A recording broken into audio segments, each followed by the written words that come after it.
O Conselho de Ética da Assembleia Legislativa de São Paulo começou agora a analisar a quebra de decoro do deputado Arthur Duval. A gente está acompanhando agora, por conta daquela fala que ele fez após ter voltado da Ucrânia, né, em relação às mulheres ucranianas, aquela fala super machista, e ele está sendo, então, agora analisado, essa fala está sendo analisada pelo Conselho de Ética da Assembleia Legislativa de São Paulo.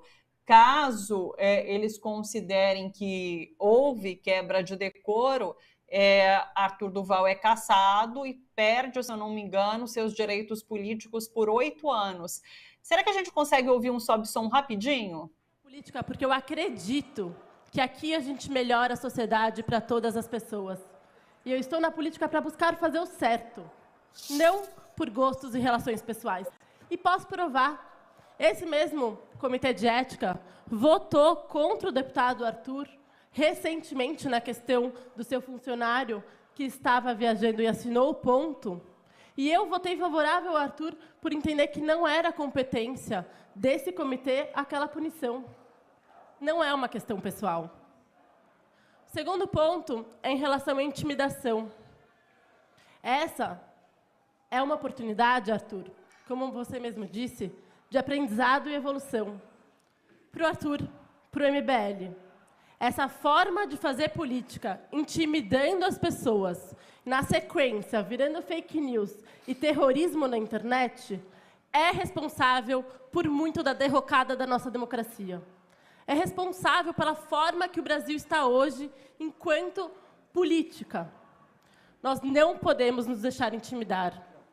Eu não serei intimidada por gente gritando na minha página. Eu não serei intimidada por moleque me ameaçando. Porque a democracia precisa ser mais do que isso. É interessante que hoje também, essa sessão começou agora há pouco, hoje também a Câmara do Rio de Janeiro, vereadores, o Conselho de Ética da Câmara também vai definir a relatoria do processo ético-disciplinar contra o vereador Gabriel Monteiro, que está sendo denunciado por pedofilia ali na Câmara de Vereadores do Rio de Janeiro. Então, são 2 casos, 2 vereadores que, inclusive, utilizam muito redes sociais, né, como a própria deputada colocou agora, para exercer seu mandato e de uma forma que não é interessante para a população e para a nossa sociedade. Como ela colocou, intimidando, principalmente mulheres. Nesse caso do Gabriel, tem criança envolvida. Então, assim, é muito importante que esses conselhos de ética analisem essas questões e que, se necessário, essas pessoas, esses políticos sejam punidos pela atuação que estão tendo enquanto parlamentares. Queria que você comentasse rapidinho isso, podia ser, Silvio? Claro, claro. Eu acho que a comissão de ética tem que fazer isso mesmo, tá na linha correta, né? O que a gente não tem visto, né, é que isso seja aplicado até o fim, né, na avaliação dessas condutas. Nós temos mais de 250 congressistas, deputados federais, que estão envolvidos com alguma questão na justiça. Imagina, né? São 550 e poucos, né? Quer dizer, deputados federais. Mais da metade tem problemas com a justiça. Isso não é um país sério. Essas pessoas teriam que ter sido processadas, julgadas e ou absolvidas ou condenadas, mas o que acontece é que fica tudo paralisado pela força, inclusive política, vamos dizer assim, dos dirigentes do Congresso que não se interessam, vamos dizer assim, em levar avante esses processos. É o que aconteceu com a CPI da Covid. O que aconteceu com a CPI? A CPI da Covid tirou várias conclusões, fez várias propostas ao Congresso, né? E até agora a gente não viu nada. Quer dizer, terminou em pizza, ainda que tenha sido feito um trabalho excelente que divulgou para toda a sociedade brasileira as tramóias, as falcatruas, os roubos que estavam sendo feitos, né? Mas o que a gente vê é que a institucionalidade democrática ela foi capturada pelo bolsonarismo, né? Então, você não tem lei que é cumprida, você não tem justiça que é cumprida, você não tem uma polícia federal que faz o seu trabalho independentemente, você, enfim, quer dizer, os mecanismos de controle tipo FUNAI, ICMBio, todas as agências reguladoras que controlam a mineração, que controlam a devastação florestal, também não estão controladas, não estão fazendo o seu papel. Então, de alguma maneira, nós fomos aprisionados por uma lógica que é uma lógica miliciana de defesa dos seus pares e que ignora a Constituição, ignora os direitos e ameaça as pessoas, ameaça de morte, inclusive. Não é?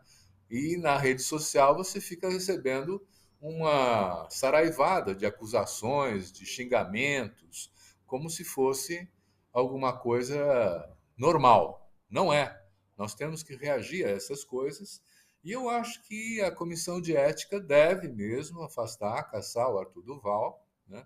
E apresentar uma possibilidade de que as arbitrariedades que estão sendo praticadas diariamente acabem sendo punidas, pelo menos com um exemplo, como a cassação do deputado Arthur Duval.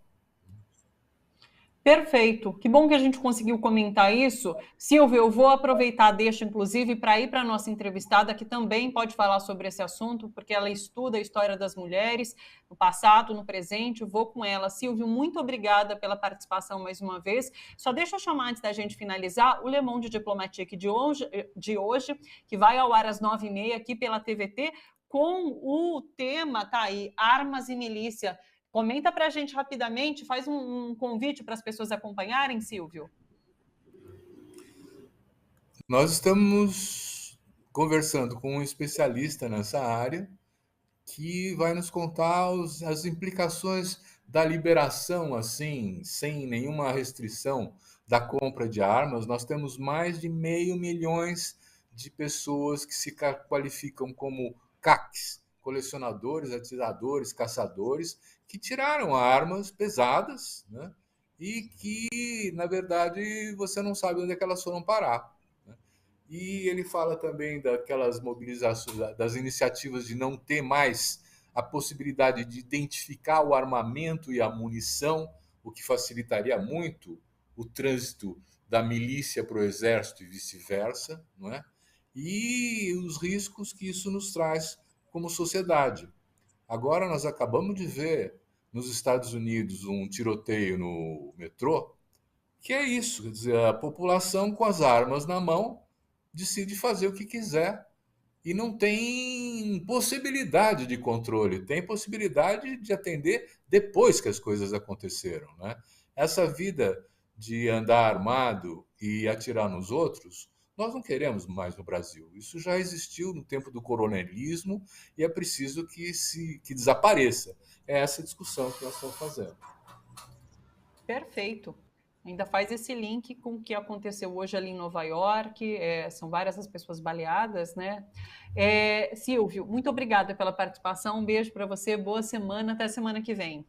Um beijo, boa semana aos que nos assistem também. Até mais.